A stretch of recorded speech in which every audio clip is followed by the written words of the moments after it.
اعوذ باللہ السمیع العلیم من الشیطان اللعین الرجیم بسم اللہ الرحمن الرحیم رب اشرح لی صدری ویسر لی امری واحلل عقدۃ من لسانی یفقہوا قولی الحمد للہ رب العالمین الحمد للہ المعروف من غیر رؤیہ والخالق بغیر منصبہ خلق الخلائق بقدرتی واستعبد الارباب بعزتی وساد العظماء بجودہ ثم الصلاة والسلام والتحیۃ والاکرام علی خیر الانام ابی القاسم محمد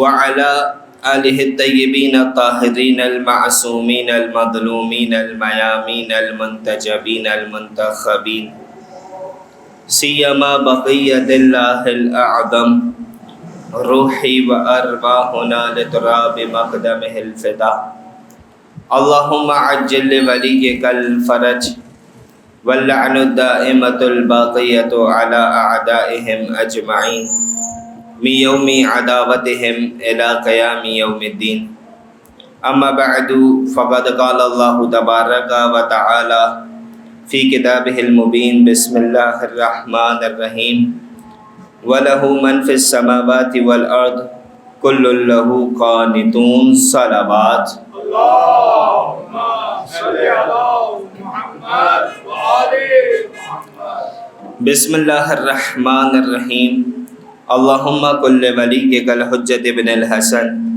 صلواتک علیہ وعلی آبائہ فی هذه الساعة وفی کل ساعة ولیاً وحافظاً وقائداً وناصراً ودلیلاً وعینا حتی تسکنہ ارضک طوعا وتمتعہ فیہا طویلا صلوات اللهم صل على محمد وآل محمد سامعین گرامی، سورہ مبارکہ روم کے مفاہیم کے عنوان سے ہماری گفتگو کا سلسلہ جاری ہے، اور اب تک آپ کے سامنے پروردگار عالم کی بیان کی گئی نشانیوں کو مسلسل آپ کے سامنے پیش کیا گیا، اور کل ہماری گفتگو آیت نمبر 25 پر آ کر رکی تھی۔ آج انشاءاللہ اس سورہ کی آیت نمبر 26 سے اپنی گفتگو کا آغاز کر رہے ہیں۔ پروردگار عالم ارشاد فرما رہا، بسم اللہ الرحمن الرحیم وَلَهُ مَنْ فِي السَّمَاوَاتِ وَالْأَرْضِ، اور آسمانوں اور زمین میں جو کچھ بھی ہے وہ اسی کا ہے۔ کس کا ہے؟ اللہ کا۔ کُلٌّ لَهُ قَانِتُونَ، سب اسی کے تابع اور زیر فرمان ہے، یعنی سب اسی کے تحت ہے، سب اسی کے آگے جھکے ہوئے ہیں۔ عزیزان گرامی، اب تک جو ہماری بات ہوئی ہے، توحید کی مختلف اقسام ہوا کرتی، آج سے ایک نئی قسم کا توحید کی بیان کا آغاز ہو رہا اس آیت میں خصوصی طور پر۔ اس سے پہلے جو ہماری توحید کی اقسام پر بات ہوئی، پہلے توحید خالقیت پہ بات ہوئی، پھر توحید کی ایک اور قسم ربوبیت پہ بات ہوئی، اب جو بات ہو رہی ہے وہ مالکیت پہ بات ہو رہی۔ توحید خالقیت یعنی کیا مطلب؟ کہ حقیقی خالق حقیقی فقط و فقط پروردگار عالم کے ساتھ ہے۔ اسی نے تمام موجودات کو، تمام مخلوقات کو خلق فرمایا ہے، اور اس کار تخلیق میں کوئی خدا کا شریک نہیں ہے۔ خداوند عالم انسانوں کو مخلوقات کو، جنات کو، انسان کو، آسمان و زمین، تمام مخلوقات کو کس نے خلق کیا ہے؟ خداوند عالم نے۔ اس کے بعد تھی توحید ربوبیت، کہ جس طریقے سے پروردگار خلق کرنے میں کسی اور کا محتاج نہیں ہے، کوئی خدا کا شریک نہیں ہے، اسی طریقے سے پالنے میں بھی خدا کا کوئی شریک نہیں ہے۔ یہ صفت رب فقط و فقط کسے زیب دیتی ہے؟ پروردگار عالم کو۔ الحمدللہ رب العالمین، کہ تمام ہم کس کے لیے ہے؟ کہ جو عالمین کا پالنے والا ہے، عالمین کا رب ہے۔ تے ربوبیت کے جس طریقے سے خالقیت میں کوئی خدا کے ساتھ شریک نہیں ہے، اسی طریقے سے اس کی ربوبیت میں بھی کوئی اس کے ساتھ شریک نہیں ہے۔ اب تیسری چیز جو ہے وہ کیا ہے؟ توحید مالکیت، کہ جس طریقے سے وہ خالق حقیقی ہے، وہ رب حقیقی ہے، اسی طریقے سے حقیقی ملکیت بھی اللہ ہی کی ہے، حقیقی مالک بھی وہی ہے۔ اب یہاں پر جیسے کہ خود اس آیت میں بیان ہوا وَلَهُ مَن فِي السَّمَاوَاتِ وَالْأَرْضِ، کہ زمین، آسمانوں اور زمین میں جو کچھ بھی ہے، یعنی آسمان اور زمین میں جو کچھ بھی ہے وہ کس کا ہے؟ پروردگار کے لیے ہے۔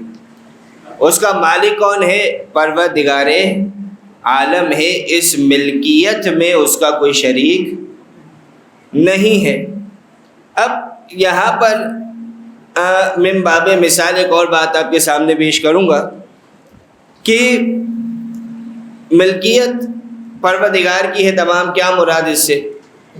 جیسے قرآن مجید میں جا بجا مختلف مقامات پر اس بات کا ہم اقرار کرتے ہیں، لیکن سب سے زیادہ ہم کہاں پر ایک کلمہ ہے، ایک جملہ ہے، بہت زیادہ استعمال کرتے ہیں، اس میں بھی ہم اسی بات کا اظہار کر رہے ہوتے ہیں۔ وہ کلمہ کون سا ہے؟ کلمہ استرجاع، رجوع والا کلمہ۔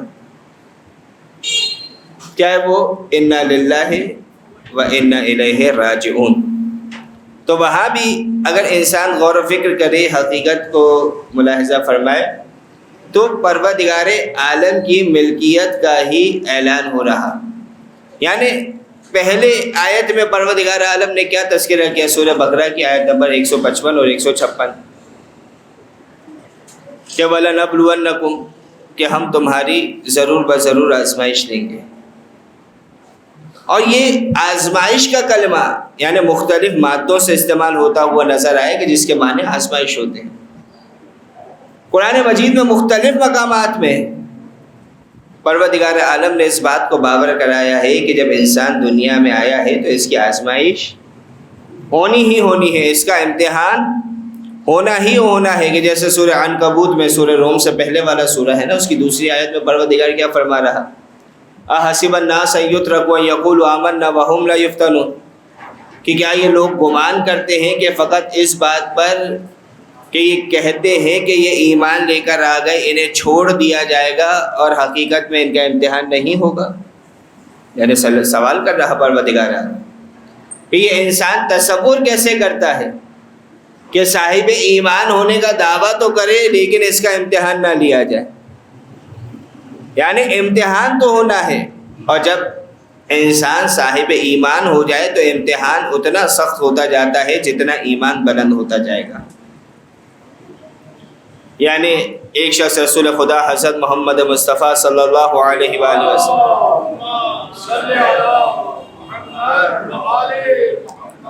رسول خدا کے پاس حاضر ہوتا ہے، آنے کے بعد عرض کرتا ہے یا رسول اللہ، میں آپ سے محبت کرتا ہوں، آپ پر ایمان لاتا ہوں۔ اللہ کے رسول نے اس کا اپنی محفل میں استقبال کیا۔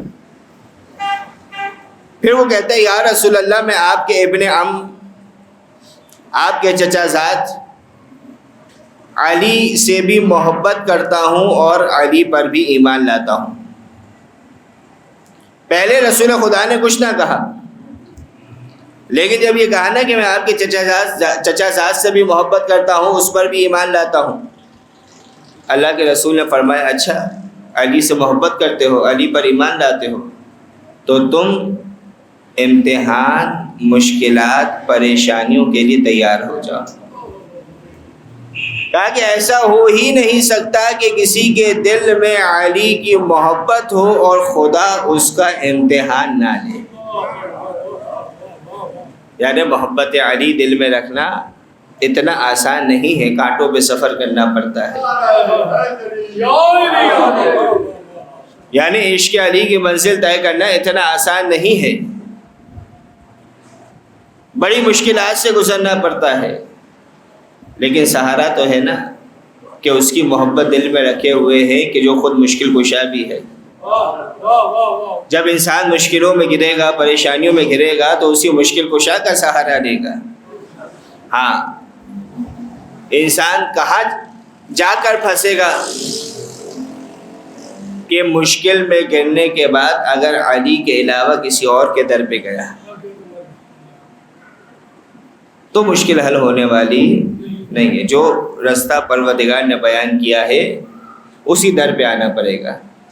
تو سورہ عنکبوت میں کیا فرمایا؟ حسب الناس ان یترکوا ان یقولوا آمنا وهم لا یفتنون، کہ کیا یہ لوگ گمان کرتے ہیں کہ فقط اس بات پر انہیں چھوڑ دیا جائے گا کہ یہ ایمان لے کر آ گئے اور در حال کہ ان کا امتحان نہیں ہوگا، امتحان نہ لیا جائے گا۔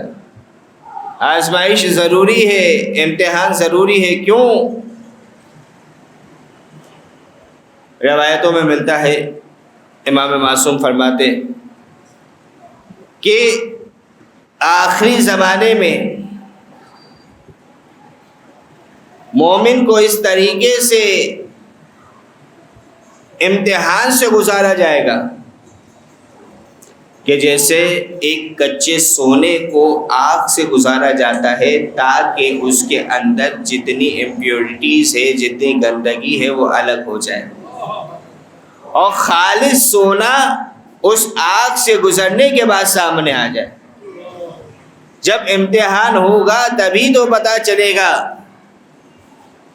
کہ کون حقیقی مومن ہے، کون خالص مومن ہے،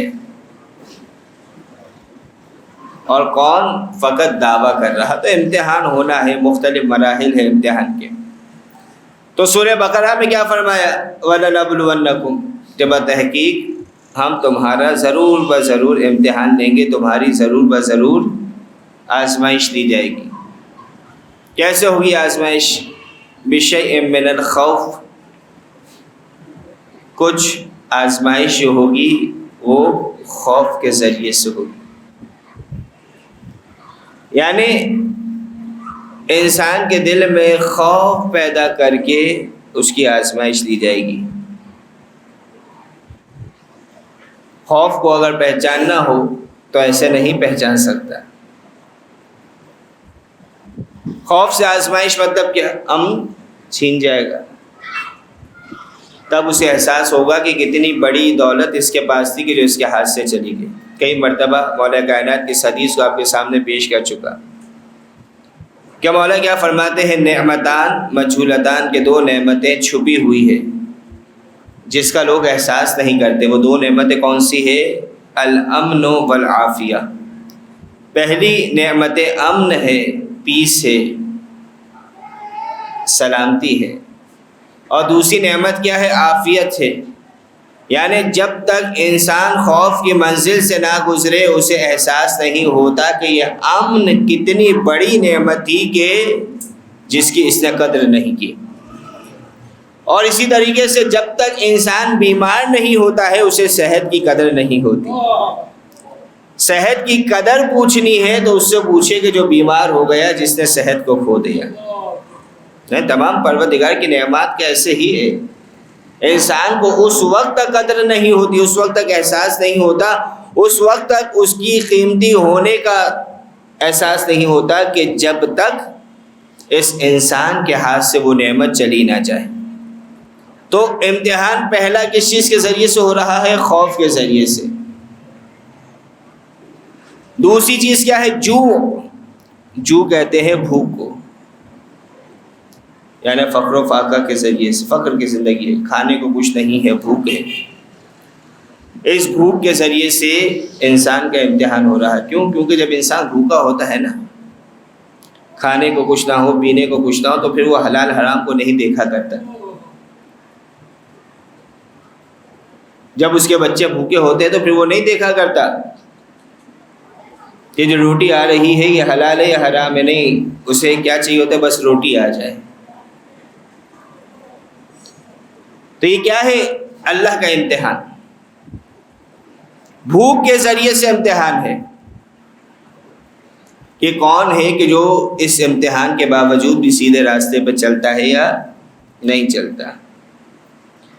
اور کیسے امتحان ہے؟ وَنَقْصٍ مِّنَ الْأَمْوَالِ، اس کا یہ امتحان ہو رہا مال میں کمی کے ذریعے سے. مال چھن گیا، مال ختم ہو گیا، نقصان ہو گیا، گھاٹا ہو گیا، بزنس ڈاؤن ہو گیا، جاب چھوٹ گئی، کاروبار ختم ہو گیا. یہ کیا ہے؟ امتحان کی ایک صورت ہو سکتی. نقص من الاموال. دوسری چیز نقصان کے اعتبار سے کیا ہے؟ انفس، جانوں کی کمی کے ذریعے سے. کبھی عزیز رخصت ہو گیا، کبھی کوئی دوست بچھڑ گیا، کوئی کسی کے والدین بچھڑ گئے، کسی کی اولاد چلی گئی. یہ پروردگار کے امتحانات ہے، سخت ہے. تیسری نقصان کے اعتبار سے تیسری چیز کیا ہے؟ ثمرات، پھلوں کی کمی کے ذریعے سے امتحان. اب یہاں پہ مفسرین نے لکھا ہے کہ اس کی ایک باطنی معنی یہ بھی ہو سکتے کہ ثمرات سے مراد، پھلوں سے مراد ثمرات الحیات، انسان کے دل کا ثمر کہ جو اس کی اولاد ہوا کرتی ہے. اولاد کا امتحان بہت زیادہ سخت ہوا کرتا، لہٰذا اسے یہاں پر شاید الگ سے تذکرہ پروردگار نے فرمایا کہ ان طریقوں سے امتحان ہو رہا. اچھا، یہ امتحان تو ہے. اب ایک سوال اگر آپ کے سامنے میں رکھوں کہ وہ افراد کہ جو سکون کی زندگی گزار رہے، الحمدللہ تمام طرح کی آسائشیں ان کے پاس مہیا ہے، تمام طرح کی لگژریز ان کے پاس موجود ہے، گاڑی بھی ہے، اچھا مکان بھی ہے، بنگلہ بھی ہے، پیسہ بھی ہے، جائیداد بھی ہے، بینک بیلنس بھی ہے، سب کچھ ہے، پرسکون زندگی گزار رہے، تو کیا ان کا امتحان نہیں دیا جا رہا؟ یہاں تو کمی کی بات ہوئی ہے نا، کہ کمی کے ذریعے سے امتحان ہے. تو جس کے پاس سب کچھ ہے، کیا ان کا امتحان نہیں ہے؟ یا وہ امتحان میں کامیاب ہو چکے تو بے فکر ہو کے بیٹھ جائے کہ نہیں بھائی ہم تو جیسے کہتے ہیں بچے امتحان میں پاس ہو گئے، اب ہمیں کیا فکر کرنی؟ ایسی بات ہے نہیں. قرآن مجید میں پروردگار فرماتے ہیں انما اموالکم و اولادکم فتنہ. یہ جو فتنے کا لفظ ہے نا، فقط فتنے کے لیے یوز نہیں ہوتا جو ہم لوگ اردو میں کرتے ہیں، بلکہ عربی میں اس کا استعمال امتحان کے لیے ہوا کرتا ہے. کیا فرما رہا پروردگار کہ تمہارا مال، تمہاری اولاد کیا ہے؟ امتحان ہے، پروردگار کی آزمائش ہے. گویا پروردگار نے یہ بتا دیا کہ انسان کبھی بھی سکون کی کیفیت میں آ کے نہ بیٹھے. یعنی اگر مال کی فراوانی ہے تب بھی امتحان ہے، مال کی قلت ہے تب بھی امتحان ہے. انسان امیر ہے تب بھی امتحان سے گزر رہا ہے، غریب ہے تب بھی امتحان سے گزر رہا ہے، بے اولاد ہے تب بھی امتحان سے گزر رہا ہے، صاحب اولاد ہے تب بھی امتحان سے گزر رہا ہے. یعنی اگر مال نہیں ہے تو امتحان یہ کہ پروردگار کی بارگاہ میں شکوہ تو نہیں کر رہا، شکایت تو نہیں کر رہا، کفر کی راہ تو اختیار نہیں کر رہا، حرام کی جانب تو نہیں بڑھ رہا. اور اگر اس کے پاس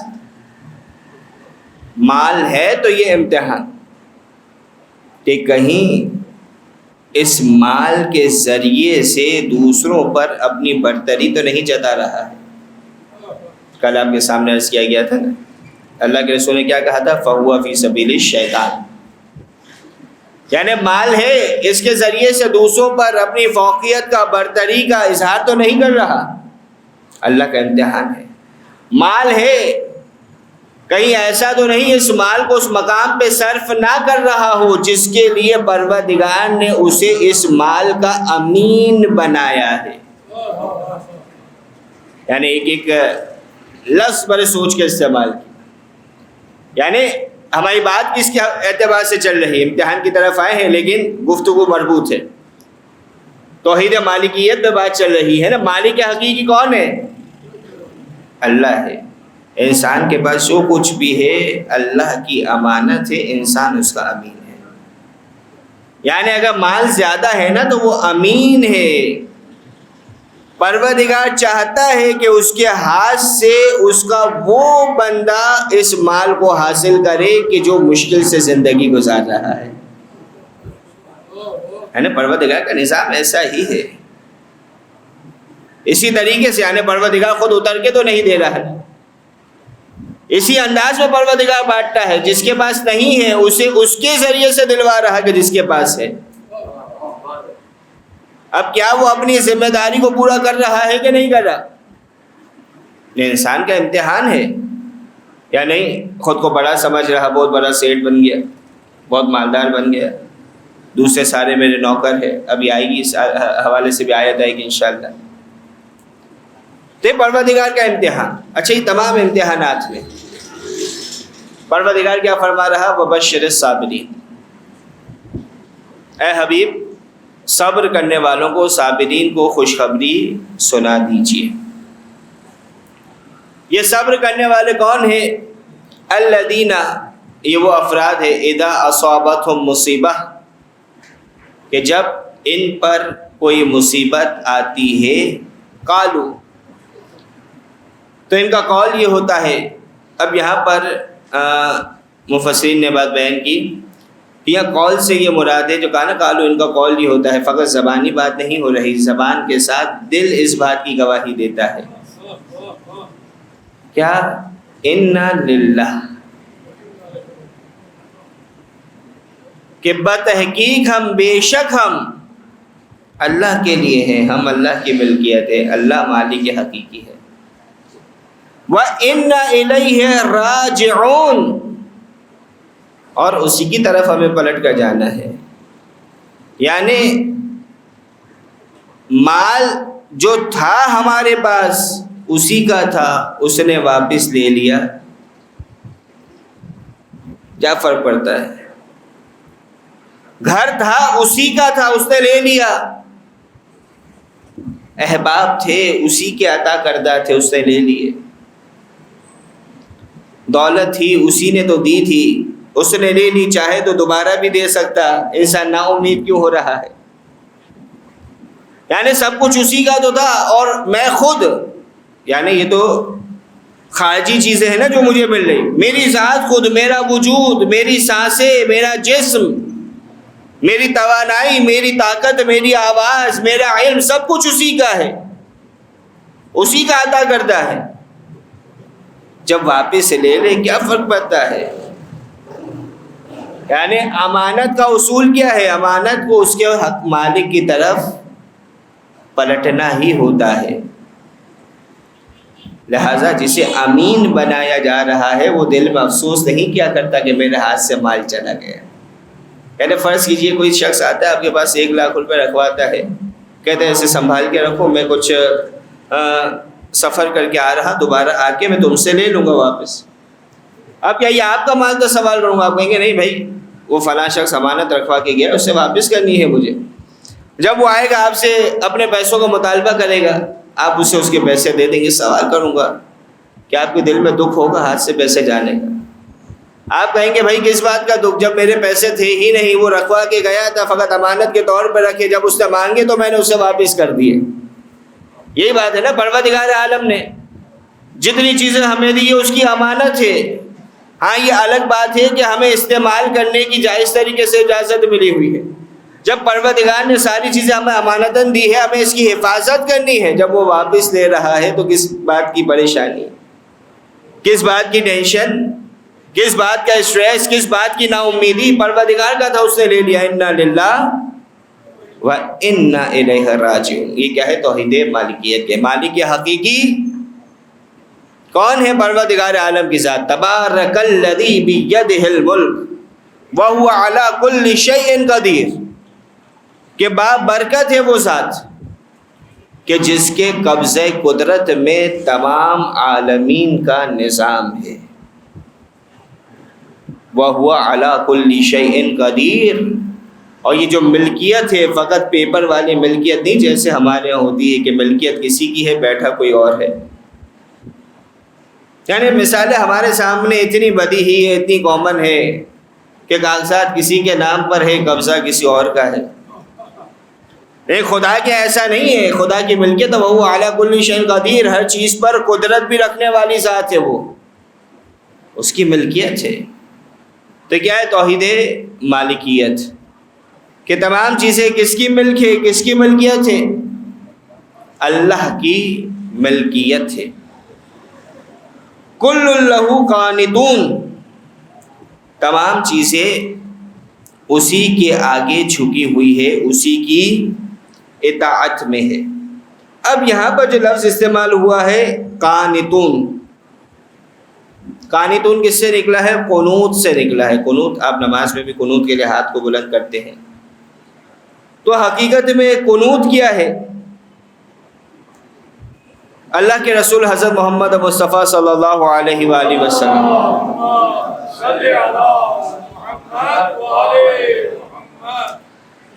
رسول خدا فرماتے ہیں کہ کل قنوت فی القرآن فہو طاعۃ,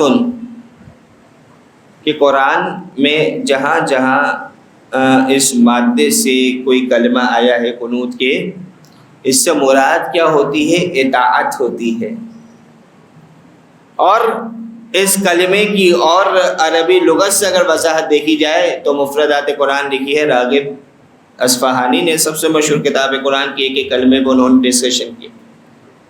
تو یہاں پہ لکھتے ہیں کہ قنوت ایسی اطاعت ہے کہ جس میں عاجزی اور انکساری شامل ہو جائے. ایسی اطاعت کو کیا کہا جاتا ہے؟ قنوت. تو کیا کہا کہ قنوت کیا ہے؟ اطاعت ہے. اب پروردگار کیا فرما رہا؟ زمین اور آسمان میں جو بھی ہے, جو بھی کچھ بھی کہنے لگے کچھ بھی ہے, وہ کس کی ملکیت ہے؟ اللہ کی ملکیت. اور ساری چیزیں اس کی اطاعت میں ہے. یہاں پر بہرحال انداز ہے بات کچھ خشک ہو جائے گی, لیکن کچھ علمی باتیں ہیں وہ بھی پہنچنا ضروری ہے.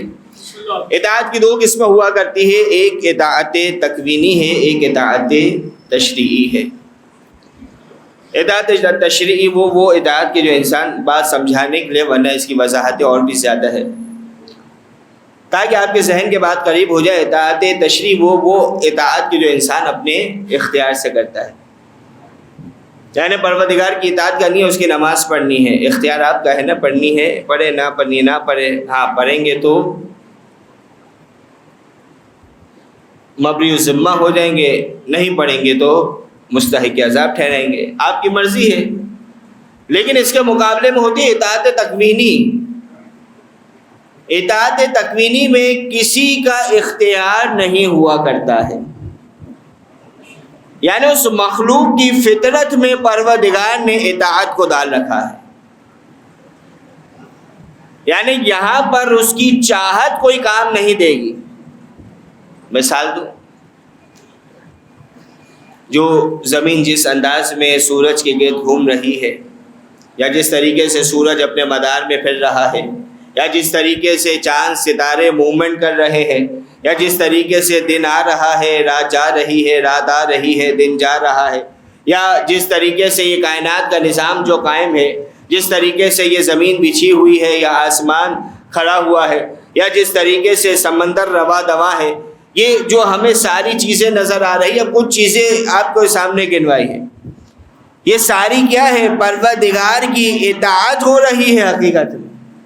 یعنی جو پروردگار نے نظام قائم کیا ہے, اس نظام پر اس دنیا کا چلنا, یہ اس کا کیا مطلب ہے کہ تمام چیزیں اللہ کی اطاعت کر رہی, اور اس اطاعت میں ان کے ہاتھ میں اختیار نہیں ہے. اسے کہتے ہیں اطاعت تکوینی.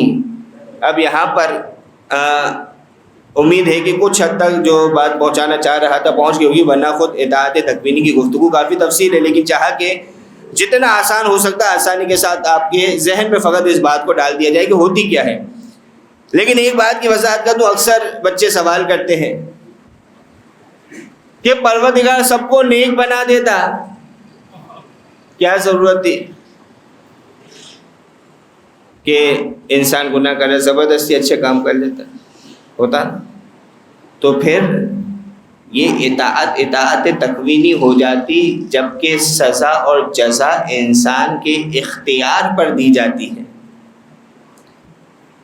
یعنی جب انسان کے پاس اختیار ہی نہیں ہے کہ وہ برا کام کر سکتا ہے تو اس کے اچھے کام کرنے کا فائدہ، یعنی جب اس کے پاس اختیار ہی نہیں ہے کہ وہ اچھا کام کر سکتا ہے، برا کام کر سکتا ہے، یا مثال کے طور پر انسان کے پاس اختیار ہی نہیں کہ وہ اچھے کام کو، واجب کام کو چھوڑ سکتا ہے، تو سزا و جزا کس بات کی ہے؟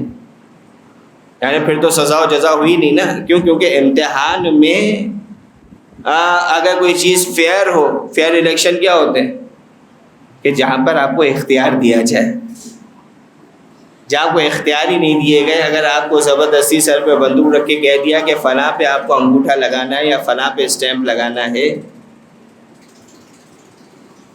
تو کیا یہ کسی حکیم اور دانا کے لیے ایسی بات سزاوار ہے؟ نہیں ہے، کیوں؟ کیونکہ اختیار ہی نہیں ہے۔ لہذا سزا اور جزا وہاں پر ہوتی ہے کہ جہاں اختیار ہو۔ لہذا پروردگار چاہتا تو سب کو نیک بنا دے سکتا تھا، لیکن بھی سزا و جزا کا تصور ہی نہیں رہتا کہ اچھے کام کرنے پہ، یعنی انسان کا جو امتحان ہے، آزمائش ختم ہو جاتی۔ جہاں آزمائش، امتحان وہیں پر ہو سکتا ہے کہ جہاں پر اختیار ہو۔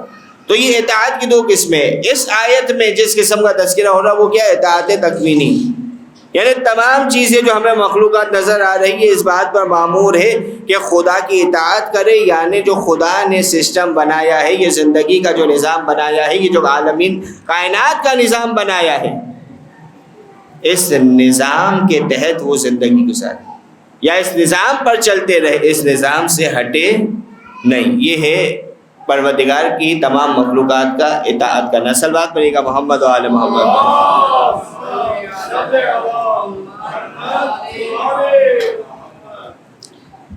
تو عزیزان کرام، کیا فرمایا پروردگار نے؟ وَلَهُ مَنْ فِي السَّمَاوَاتِ وَالْأَرْضِ، کہ اسی کی ملکیت ہے جو بھی آسمانوں اور زمین میں ہے، وَكُلٌّ لَهُ قَانِتُونَ، اور سب اسی کے آگے جھکے ہوئے ہیں یا اسی کی اطاعت میں ہیں۔ پھر پروردگار فرما رہا وَهُوَ الَّذِي، اب دوبارہ خلقت اور معاد کا تذکرہ ہو رہا، بار بار، یعنی مکی صورتوں میں آپ کو یہ مزاج نظر آئے گا، انہیں معاد کی طرف و خلقت کی طرف پروردگار لے جاتا ہے تاکہ وہ خدا تک پہنچے۔ وَهُوَ الَّذِي يَبْدَأُ الْخَلْقَ، وہ اللہ کے جس نے اس خلقت کی ابتدا کی، ثُمَّ يُعِيدُهُ، اور پھر وہی اس کا اعادہ کرتا ہے، وَهُوَ أَهْوَنُ عَلَيْهِ، یہ خدا کے لیے بہت آسان ہے، یعنی جو ایک مرتبہ خلق کرے اس کے لیے دوبارہ خلق کرنا مشکل نہیں ہوتا۔ وَلَهُ الْمَثَلُ الْأَعْلَى فِي السَّمَاوَاتِ وَالْأَرْضِ، کہ جتنی بھی اعلیٰ شان و صفات علیہ ہے وہ فقط و فقط زمین اور آسمانوں میں اللہ کے لیے ہیں۔ وَهُوَ الْعَزِيزُ الْحَكِيمُ، وہی غالب آنے والا ہے اور وہی حکمت والا ہے۔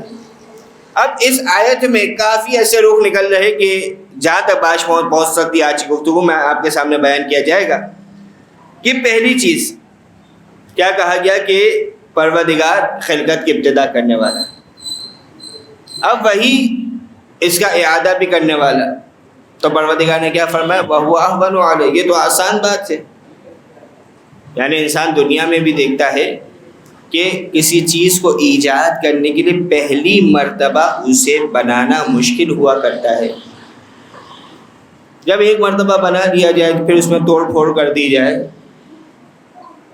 ہو سکتا ہے دوبارہ بنانا مشکل ہو، لیکن پہلی بار کے مقابلے میں آسان ہوتا ہے، پہلی بار کے مقابلے میں مشکل نہیں ہوا کرتا، بلکہ بہت آسان ہوا کرتا ہے پہلی بار کے مقابلے میں دوسری مرتبہ اس چیز کو بنانا۔ اب یہ انسان وہ خدا کہ جس نے اسے پہلی مرتبہ بنایا، اب زیادہ میں زیادہ کیا ہے، یہ خاک کا ڈھیر بن چکا ہے، اس کی ہڈیاں بکھر چکی ہے، یا کسی اور کے جسم کا حصہ بن چکی ہے، یا ہوا میں ہے، یا سمندر میں ہے، یا زمین کے نیچے ہے، کہیں نہ کہیں کچھ نہ کچھ اس کا وجود تو موجود ہے۔ اب ایک اعتبار سے دیکھا جائے تو پروردگار کو تو یہ پہلے سے موجود عناصر کو دوبارہ سے یکجا کرنا ہے،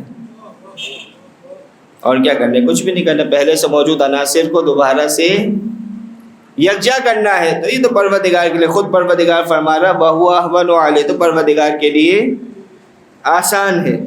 لیکن یہاں پر یہ بات یاد رکھیں کہ یہ بات بھی شاید خدا بند عالم نے ہمیں سمجھانے کے لیے بیان کی ہو،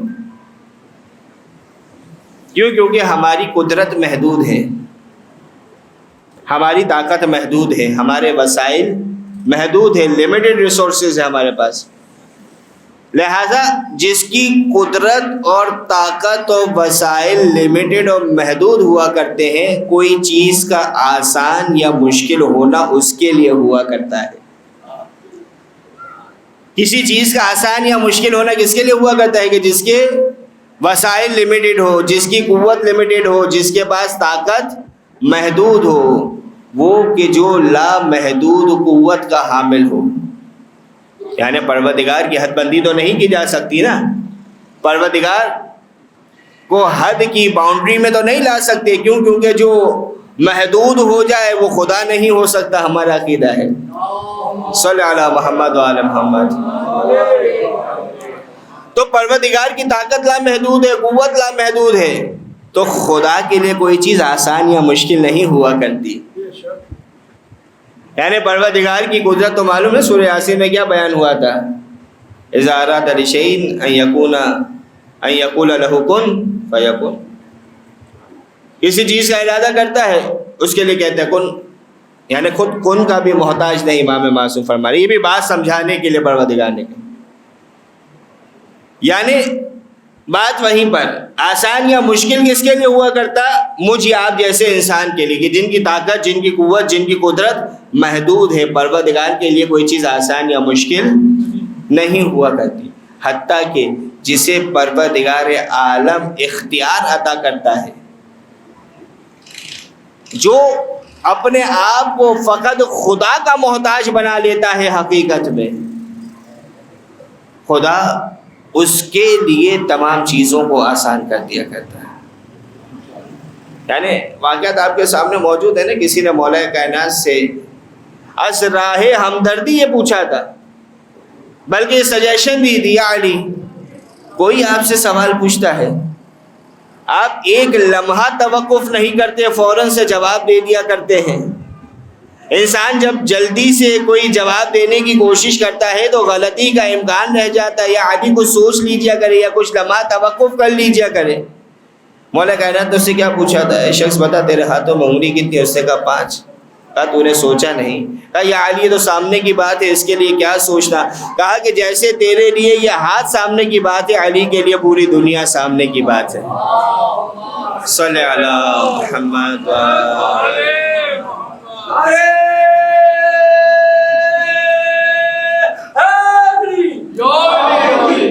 جانے کے لیے۔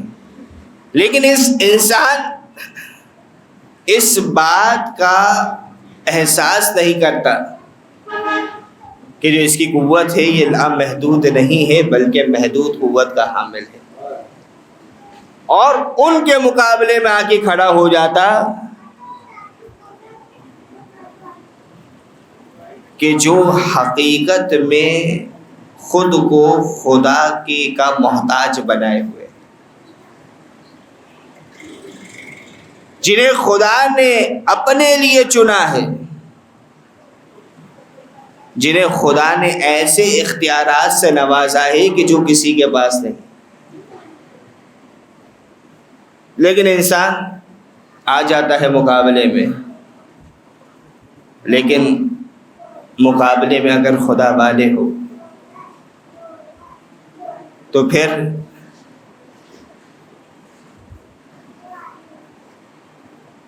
اگر لاکھوں کے مقابلے میں 72 ہو تو انہیں فکر نہیں ہوا کرتی۔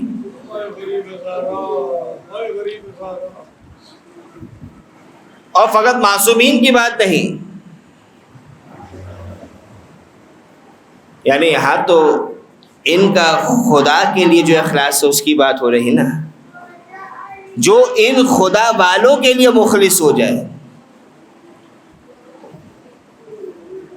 وہ کیسے افراد ہوتے ہیں کہ اگر حسین چراغ کو بجھا دے، کہے کہ میں تمہاری جنت کی ضمانت لیتا ہوں۔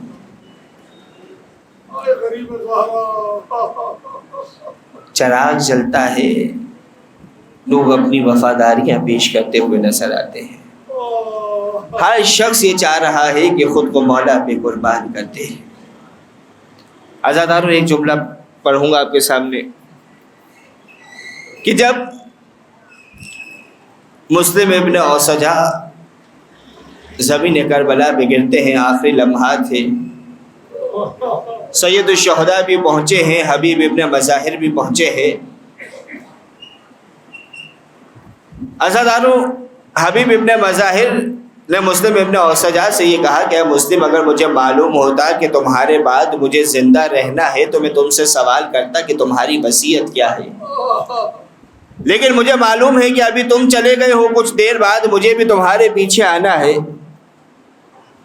لیکن پھر بھی اگر کچھ وصیت کرنا چاہو۔ مسلم ابن اوسجا کہتے ہیں کہ حبیب ابن مظاہر فکر نہ کرو، میری اس کے علاوہ کوئی وصیت نہیں ہے کہ جب تک تم زندہ ہو ہمارے مولا و آقا حسین پہ آنچ نہیں آنی چاہیے۔ ہاتھ جوڑ کے ایک جملہ کہنا چاہوں گا، اے مسلم ابن اوسجا، ابھی اس انداز میں وصیت فرما رہے ہیں نا، ابھی کچھ دیر گزرنا باقی ہے، یہی آپ کے مولا و آقا ہوں گے، سرزمین کربلا میں یکو تنہا ہوں گے، صدا استغاثہ بلند کر رہے ہوں گے کہ کوئی ہے کہ جو حسین کے استغاثے کا جواب دے، ارے کوئی موجود نہ ہو۔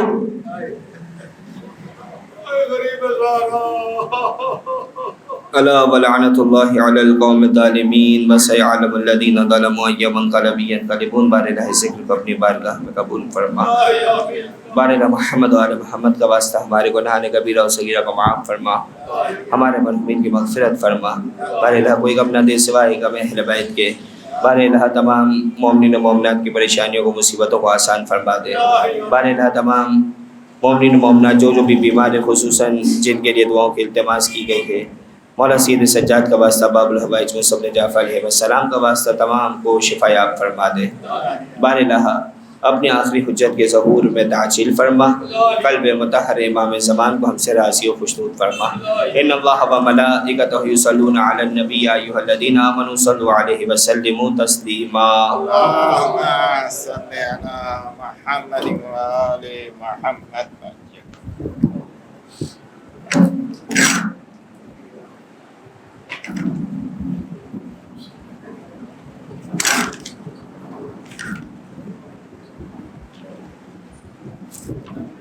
پر محمد وآل محمد صلوات۔